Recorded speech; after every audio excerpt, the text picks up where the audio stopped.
আসসালামু আলাইকুম ওয়া রাহমাতুল্লাহি ওয়া বারাকাতুহু। আমি আপনাদের সামনে ইতিমদের সম্পর্কে কিছু আলোচনা করব। ইতিমের প্রতি কেমন ব্যবহার করতে হবে এ ব্যাপারে নবীজি সাল্লাল্লাহু আলাইহি ওয়াসাল্লাম হাদিসের মধ্যে কি বলেছেন।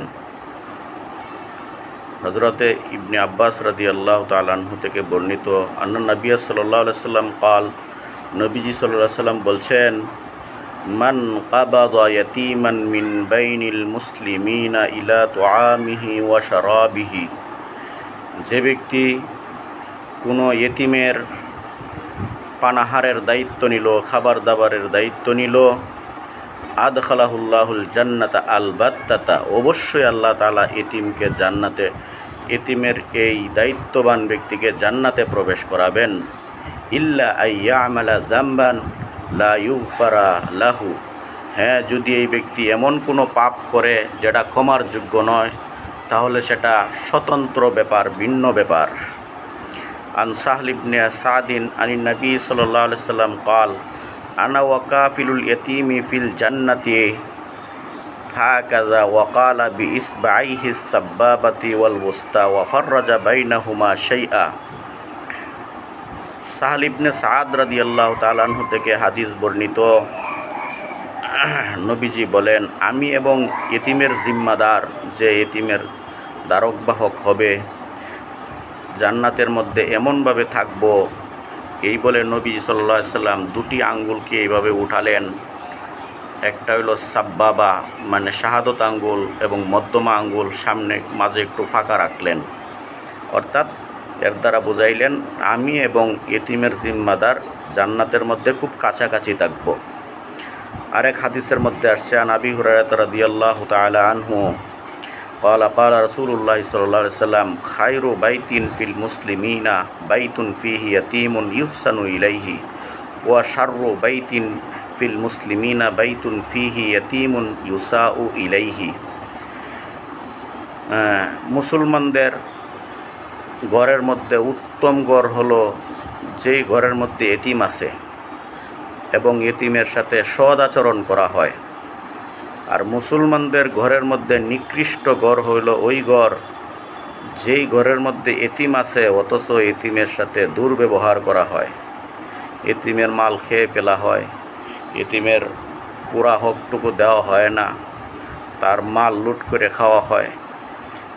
বাজার করলে এতিমের মাল থেকে বেশি বাজার করা হয়, রান্না করলে এতিমের মাল থেকে বেশি রান্না করা হয়, খরচ করলে এতিমের মাল থেকে বেশি খরচ করা হয়।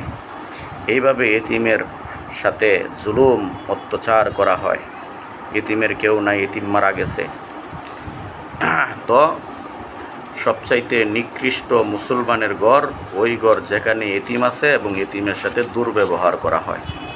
আরেকটা হাদিস, আন আবি উমামা রাদিয়াল্লাহু আনহু আন নবী সাল্লাল্লাহু আলাইহি ওয়াসাল্লাম, মান মাসাহা রাসা ইয়াতীমিন লাম ইয়ামসাহু ইল্লা লিল্লাহি কানা লাহু বিকুল্লি শারাতিন তামুরু আলাইহা ইয়াদুহু হাসানাতুন।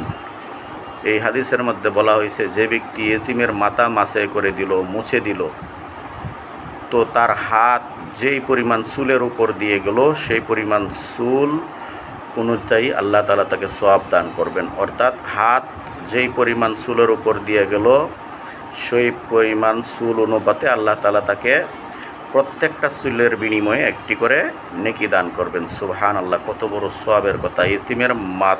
এতিমের মাথায় হাত বুলাইয়া দিলে চুল অনুপাতে, হাত যে পরিমাণ চুলের উপর দিয়ে যাবে সেই পরিমাণ চুল অনুপাতে আল্লাহ তাআলা নেক দান করবেন। সুবহানাল্লাহ।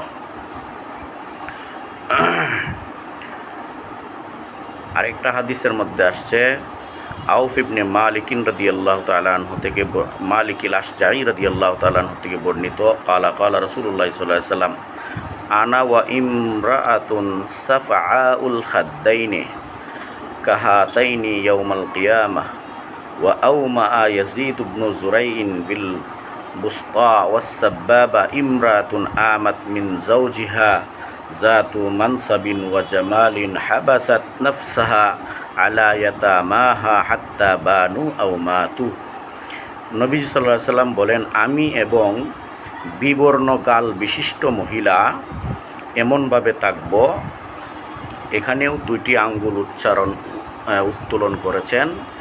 বিবর্ণ গাল বিশিষ্ট মহিলা এবং আমি এমনভাবে থাকব যে কিয়ামতের দিন পাশাপাশি দুটি আঙ্গুল সাব্বাবা এবং মধ্যমা, অর্থাৎ শাহাদত আঙ্গুলও এবং মধ্যমা, মাঝে একটু ফাঁকা রাখলেন। তো বিবর্ণ গাল বিশিষ্ট মহিলার অর্থ কী? মহিলা এতিমের দায়িত্ব পালন করতে করতে স্বামী থেকে নিরাশ হয়ে গেছে, স্বামী চলে গেছে অথবা মারা গেছে। আমাত ইমরাআতুন আমাত মিন জাওজিহা, স্বামীর থেকে সে নিরাশ হয়ে গেছে।